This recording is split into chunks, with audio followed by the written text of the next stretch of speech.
আচ্ছা, প্রাচীন গ্রিক পুরাণ থেকে শুরু করে আজকের সিনেমার পর্দা পর্যন্ত এমন একটা চরিত্র আছে যা যুগ যুগ ধরে মানুষকে একই সাথে আকর্ষণ আর ভয় দেখিয়ে এসেছে। আর সেই চরিত্রটা হলো সাইরেন। দেখুন, এটা কিন্তু শুধু একটা পৌরাণিক জীব না, বরং তার চেয়েও অনেক বেশি কিছু। এটা একটা শক্তিশালী আর রহস্যময় আর্কিটাইপ যা আমাদের কল্পনার একেবারে গভীরে বাস করে। চলুন আজ সাইরেনের এই রহস্যময় জগতের পর্দাটা একটু সরিয়ে দেখা যাক। ব্যাপারটা হলো, সাইরেন কিন্তু শুধু একজন ব্যক্তি না। এটা আসলে একটা দারুণ শক্তিশালী কল্পনা। আমাদের এই যে যুক্তির দুনিয়া, দায়িত্বের গণ্ডি, এই সব কিছুর সীমাবদ্ধতা থেকে পালিয়ে যাওয়ার একটা তীব্র আকর্ষণ। সাইরেনের উপস্থিতিতে বিপদ আর আনন্দ যেন হাত ধরাধরি করে চলে।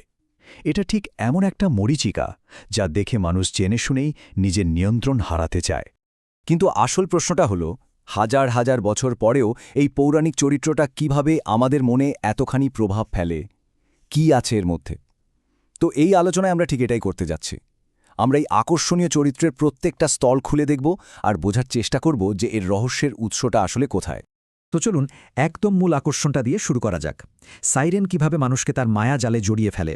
এর উত্তরটা লুকিয়ে আছে বিশুদ্ধ আনন্দের এক প্রতিশ্রুতির মধ্যে। কিন্তু মজার ব্যাপার হলো, এই প্রতিশ্রুতিটা আসলে একটা মরীচিকা ছাড়া আর কিছুই না। দেখুন, সাইরেন আসলে একটা মনস্তাত্ত্বিক শক্তি।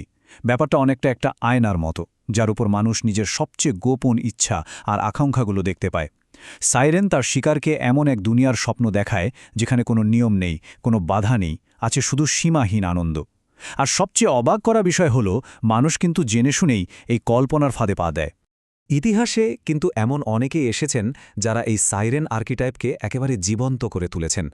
তারা এই বিভ্রম বা ইলিউশন তৈরিতে এতটাই দক্ষ ছিলেন যে মানুষ তাদেরকে প্রায় দেবীর আসনে বসিয়ে দিয়েছিল। চলুন এরকমই দুটো দারুণ উদাহরণ দেখা যাক, একটা প্রাচীন মিশর থেকে আর অন্যটা হলিউডের স্বর্ণযুগ থেকে। এখানেই দেখুন আসল ব্যাপারটা। ক্লিওপেট্রা আর ম্যারিলিন মনরো দুজনেই কিন্তু সাইরেন আর্কিটাইপের জলজান্ত উদাহরণ, কিন্তু তাদের পথ ছিল একদমই আলাদা। একদিকে ক্লিওপেট্রা, যিনি ছিলেন একেবারে দর্শনীয়, নাটুকে আর রহস্যময়। তিনি জাঁকজমক আর ঐশ্বর্য দিয়ে নিজের চারপাশে একটা দেবীতুল্য আভা তৈরি করতেন। আর অন্যদিকে ম্যারিলিন মনরো, যিনি ছিলেন সরলতা আর দুর্বলতার প্রতীক। তার ওই শিশুসুলভ আচরণ আর অবচেতন আকর্ষণই মানুষকে চুম্বকের মতো টানত। ক্লিওপ্যাট্রার কথা যদি বলি, তিনি বিভ্রম তৈরিতে ছিলেন একেবারে ওস্তাদ। তিনি খুব ভালো করেই জানতেন যে শুধু সৌন্দর্য দিয়ে ক্ষমতা ধরে রাখা যায় না, এর জন্য দরকার জাঁকজমক, একটা স্পেকটেকল। ভাবুন একবার, যখন তিনি দেবী ভেনাসের রূপে সেজে বেগুনি পালের এক বিশাল বজ্রায় চড়ে নদীতে ভেসে এসেছিলেন, তখন রোমান সেনাপতি মার্ক অ্যান্টনি সহ সবাই একেবারে মন্ত্রমুগ্ধ হয়ে গিয়েছিল। তার আসল ক্ষমতাটা কিন্তু লুকিয়েছিল এই নিখুঁতভাবে তৈরি করা নাটকের মধ্যেই। আর মেরিলিন মনরো, তার পদ্ধতিটা ছিল ঠিক এর উল্টো। তিনি নিজের চারপাশে সরলতা আর দুর্বলতার একটা আবরণ তৈরি করেছিলেন, যা ছিল সাংঘাতিক আকর্ষণীয় আর অপ্রতিরোধ্য। তার ওই বিখ্যাত সোয়েটারের গল্পটাই ভাবুন না। তিনি নিজেই লিখেছিলেন যে ওই সোয়েটারটা পুরুষদের এমনভাবে তাকাতে বাধ্য করত যেন এটা আধুনিক যুগের সোনার আপেল। আসলে তার ওই সারল্যই ছিল তার সবচেয়ে বড় শক্তি, যা মানুষকে খুব সহজেই নিরস্ত করে ফেলত। আচ্ছা, তাহলে এখন প্রশ্ন হলো, সাইরেনের অস্ত্রগুলো কি কি? মানে ঠিক কোন কোন কৌশল ব্যবহার করে এই আর্কিটাইপটা এতটা শক্তিশালী হয়ে ওঠে? চলুন এবার সেই টুলকিটটা একটু খুলে দেখা যাক। সাইরেনের সবচেয়ে শক্তিশালী অস্ত্রগুলোর মধ্যে একটা হলো তার কণ্ঠস্বর। এটা কিন্তু কোনো সাধারণ কণ্ঠ না। এর মধ্যে এক ধরনের আদিম, প্রায় পাশবিক একটা সম্মোহনী শক্তি থাকে, যা আপনার যুক্তিকে ভেঙে চুরে সরাসরি আবেগকে স্পর্শ করে। এই কণ্ঠের তরল, মায়াবী সুরটাই শিকারকে ধীরে ধীরে, প্রায় অজান্তেই তার জালে জড়িয়ে ফেলে। তাহলে ব্যাপারটা কি দাঁড়ালো? সাইরেনের এই যে বাহ্যিক রূপ, এটা কিন্তু আসলে খুব সতর্কভাবে তৈরি করা একটা শিল্প। প্রথমত একটা নাটুকে প্রায় অবাস্তব একটা চেহারা, যা সবার মনোযোগ কেড়ে নেয়। ২ নম্বর হলো পোশাক, সাজগোজ আর খুঁটিনাটি জিনিসের দারুণ ব্যবহার। ৩ নম্বরে সবকিছু একেবারে খোলাসা না করে একটু রহস্য জিয়ে রাখা, যাতে মানুষের কল্পনা আরও বেশি করে উস্কে ওঠে। আর সবশেষে একটা অলস, লাস্যময় ভঙ্গি, যা থেকে আত্মবিশ্বাস আর রহস্য দুটোই ঠিকরে বেরোয়। মানে সাইরেন কিন্তু কোনো জটিল বা বুদ্ধির মারপ্যাচে যায় না। এর আসল শক্তি হলো মানুষের একদম মৌলিক আবেগগুলোর উপর সরাসরি কাজ করা, যেমন ইচ্ছে, ভয়। এটি এমন এক অপ্রতিরোধ্য উপস্থিতি তৈরি করে যা মানুষের যুক্তিবোধকে পুরোপুরি পাশ কাটিয়ে তাকে সরাসরি আবেগের স্রোতে ভাসিয়ে নিয়ে যায়। কিন্তু এই অপরিমেয় ক্ষমতার একটা অন্ধকার দিকও আছে, তাই না? সাইরেনের মতো এত শক্তিশালী একটা আর্কিটাইপকে নিজের মধ্যে ধারণ করার জন্য কিন্তু একটা বিরাট মূল্য চোকাতে হয়। চলুন এবার সেই বিপজ্জনক দিকটা নিয়ে কথা বলা যাক। শুধু একবার ভেবে দেখুন তো, যখন একজন মানুষ সবার কল্পনার বস্তু হয়ে ওঠে, সবার আকাঙ্ক্ষার কেন্দ্রবিন্দুতে পরিণত হয়, তখন তার সাথে ঠিক কি হতে পারে? এই প্রশ্নটাই আমাদের নিয়ে যাবে সাইরেনের ক্ষমতার সেই অন্ধকার দিকটায়।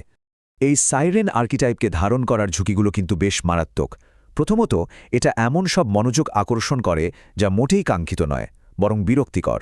দ্বিতীয়ত, এটা অন্যান্যর মধ্যে ভয়ঙ্কর হিংসা, ক্ষোভ আর এমনকি ঘৃণারও জন্ম দেয়। তৃতীয়ত, এই ক্ষমতা একবার প্রকাশ পেলে সেটাকে নিয়ন্ত্রণ করা প্রায় অসম্ভব হয়ে পড়ে। আর সবচেয়ে দুঃখজনক হল, সাইরেন প্রায়শই তার নিজের তৈরি করা আকর্ষণের শিকার হয়ে যায়। আমরা যে দুটো উদাহরণ নিয়ে কথা বলছিলাম তাদের পরিণতি দেখলেই এর ভয়াবহতা স্পষ্ট বোঝা যায়। দেখুন, ক্লিওপ্যাট্রাকে রোমানরা একজন বিপজ্জনক বিদেশি প্রলোভনকারী হিসেবে দেখত, তাকে ঘৃণা করত, আর এর শেষ পরিণতি ছিল আত্মহত্যা। অন্যদিকে মেরিলিন মনরো, তার খ্যাতির চাপে তিনি তীব্র মানসিক যন্ত্রণা আর বিষণ্ণতায় ভুগেছেন, আর মাত্র ৩৬ বছর বয়সে মারা যান। ক্ষমতার এই বিরাট মূল্যটা তাদের দুজনকেই চোকাতে হয়েছে। এত বিপদ, এত ঝুঁকি, এর পরেও কিন্তু সাইরেন আর্কিটাইপটা আজও টিকে আছে। কেন? কারণটা হলো এটা একটা অধরা মরীচিকার মতো, এমন কিছু যা মানুষ জানে পাবে না, কিন্তু তবুও তার পিছু তাড়া করে ফেরে। এই উপমাটা একবার দেখুন, কি অসাধারণ! সাইরেনের গান যেন অসীম আনন্দ আর মুক্তির এক প্রতিশ্রুতি, কিন্তু যারা সেই গানের সুরে ভেসে তাকে অনুসরণ করে গভীর সমুদ্রে চলে যায়, শেষ পর্যন্ত তারা সেখানেই ডুবে মরে।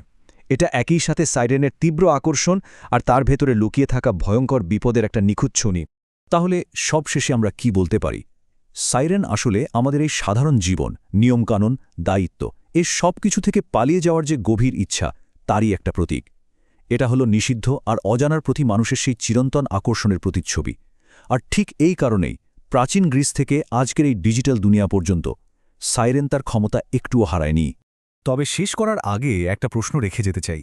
আজকের এই ডিজিটাল বিভ্রমের দুনিয়ায়, যেখানে আমরা সবাই কমবেশি নিজের একটা অনলাইন প্রতিমূর্তি তৈরি করতে পারি, সেখানে কি সাইরেন আর্কিটাইপটা শুধু তার রূপ বদলে নতুনভাবে ফিরে এসেছে? একবার ভেবে দেখবেন, উত্তরটা হয়তো আমাদের চারপাশেই কোথাও লুকিয়ে আছে।